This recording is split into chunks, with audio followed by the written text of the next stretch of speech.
একা থাকলে যা হয় সমস্ত দায়িত্ব যখন নিজের মাথায় থাকে তখন কিন্তু নিজেকে টাইম দেওয়াটা ভীষণ মুশকিল হয়ে যায়। ওইদিকে আমার সবাইকে রেডি করার পর নিজের রেডি হতে হতে আমার অনেকটা লেট হয়ে গেছিলো। ততক্ষণে আমাদের জিজু চলে এসেছিলেন, তাই আমি কোনো রকম রেডি হয়ে চলে আসি। তারপর জিজু চলে আসার পর গেট ধরার পর আমি একটু ফুচকা খেয়ে নিয়েছিলাম, কারণ জানি এরপরে আর সেরকমভাবে সময় হবে না।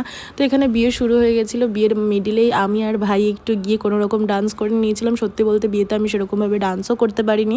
তারপর দৌড়ে এসে দেখি এখানে কিন্তু মালা বদল হচ্ছিল। আমরা ভীষণ মজা করছিলাম, কারণ যতই হোক লাভ ম্যারেজের বিয়ে কিন্তু একটা আলাদাই এক্সাইটমেন্ট হয়, আলাদাই আনন্দের হয়, আর দুটো মানুষের মধ্যে একটা আলাদাই আনন্দ থাকে। তো এত কিছুর মধ্যেও আমাকে একটু এদিক ওদিক দেখতে হচ্ছিলো, তো আমি এখানে একটু দেখে নিচ্ছিলাম খাওয়ার প্যান্ডেলে সবাই ঠিকঠাকভাবে খাওয়া দাওয়া করছে কিনা।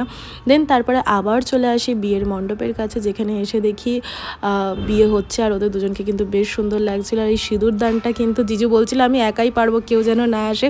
তো ফাইনালি বিয়ে ডান। দেখা হচ্ছে নেক্সট ভিডিওতে, চলো।